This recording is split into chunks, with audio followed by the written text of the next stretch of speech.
प्रभु यीशु के सामर्थ्य नाम में आप सबको जय मसीह की। Praise the Lord. आइए आज के मनन के लिए हम सर्वशक्तिमान परमेश्वर के पवित्र वचन को निकालें। मेरे साथ प्रभु के वचन को निकालेगा।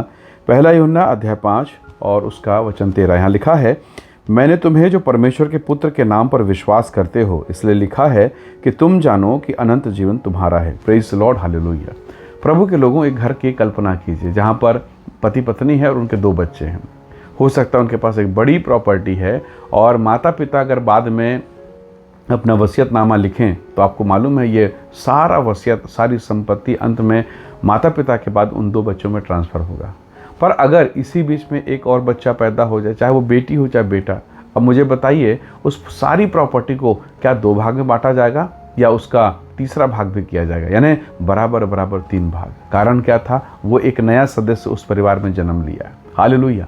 परमेश्वर के लोगों, जरा कल्पना कीजिए, हम एक संसारिक संपत्ति या संसार के माता पिता की संपत्ति की बात कर रहे हैं, परंतु जब हम परमेश्वर के वचन में आते हैं जहाँ परमेश्वर के पास असीमित बेपरिमाण अद्भुत आशीषें हैं, तो क्या मैं और आप पहला यूहन्ना के सुसमाचार में 1 अध्याय 12 वचन में लिखा है कि जितनों ने उसके नाम पर विश्वास किया उन्हें संतान होने का अधिकार मिला। आप बेटा और बेटी बन गए हैं।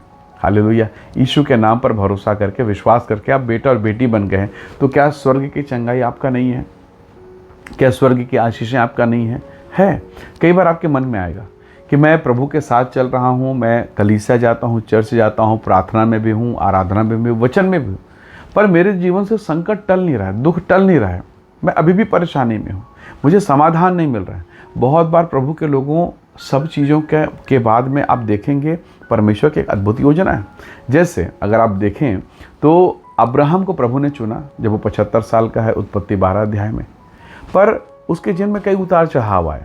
यहाँ तक कि उसके साथ जो उसका भतीजा है, उसके भाई का बेटा भतीजा जो है लूत, वो उससे अलग हो गया। इतनी संपत्ति उसके पास थी, वो अलग हो गया, उसकी पत्नी हो गए, उसके बाल बच्चे, तब भी अब्राहम के संतान नहीं है। अब लूत की जिनका समापन हो गया, वो पाप में गिर गया, उसकी पत्नी, परिवार, सब कुछ बर्बाद हो गया। और तब कहीं जाके अब्राहम को प्रभु ने आशीष दी, संतान हुआ। तो कई बार आपको लगता है कारण क्या है? हम अपनी आशीष को ना एक विश्वासी के साथ तौलते हैं। इसको मिल गया, उसको मिल गया, इसको मिल गया, मुझे नहीं। शैतान ना ऐसे विचारधारा के कारण ना आपके मन को और चोट पहुंचाएगा।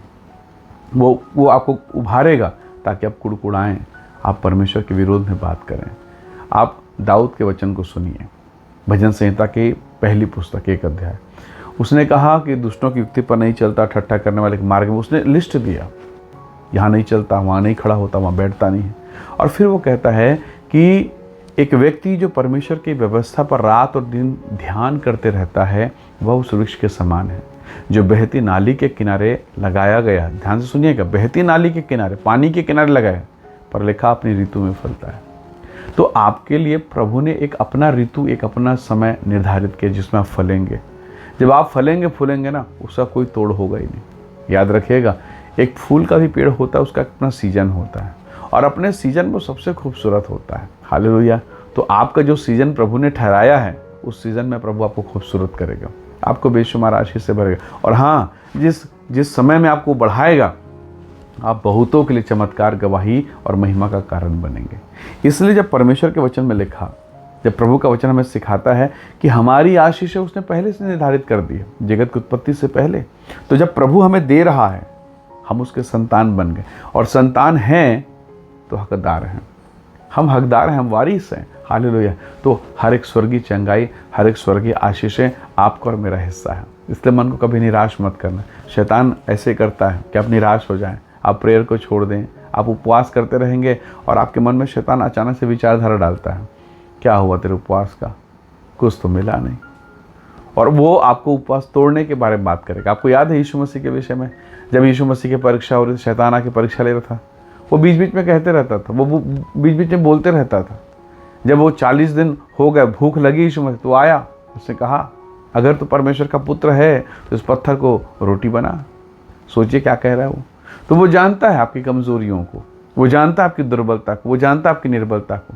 पर एक स्वभाव है, शैतान आपकी दुर्बलता को देखकर उस दुर्बलता में आपको गिराएगा, लेकिन परमेश्वर आपकी दुर्बलता को देखकर आपको गिराएगा नहीं, उठाएगा। इसीलिए तो पौलुस कहता है कि मैं अपनी निर्बलता में घमंड करूँगा, क्योंकि जब मैं निर्बल होता हूँ, दुर्बल होता हूँ, तब परमेश्वर का आत्मा मुझ पर छाया करता है। हालेलुया, यही अंतर है।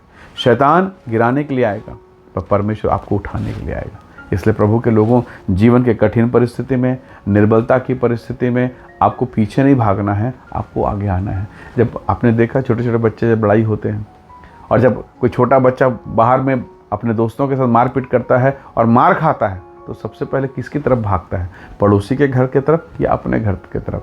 किसको पुकारता है? पड़ोसी के माता पिता को या अपने माता पिता को?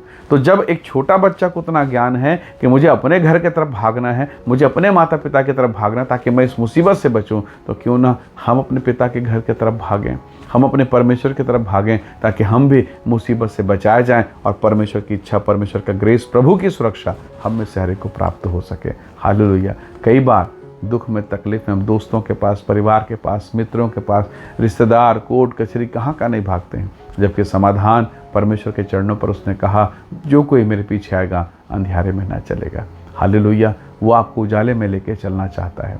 आइए दुआ करें ताकि प्रभु का उजाला मेरे और आपके जिन पर बना रहे। आइए प्रार्थना करें। सर्वशक्तिमान पिता, आपके महान अनुग्रह, आपकी दया, आपके उजाले के लिए धन्यवाद प्रभु। आपने बेटा बनाया, बेटी बनाया, संतान और अधिकार बनाकर हमें रखा प्रभु जी। धन्यवाद उस महान आशीष के लिए प्रभु जी। प्रत्येक को तो ब्लेस कर आशीष दे। जो निराशा, हताशा, व्याकुलता है, इनके जीवन से दूर हो और आपका महान उजाला प्रकट हो। धन्यवाद। आपने प्रार्थना को सुना, यीशु के सामर्थ्य नाम से मांगते हैं। आमीन, आमीन। प्रभु आप सबको आशीष दे। परमेश्वर का अनुग्रह आप सबके साथ हो। Praise the Lord. जय मसीह की।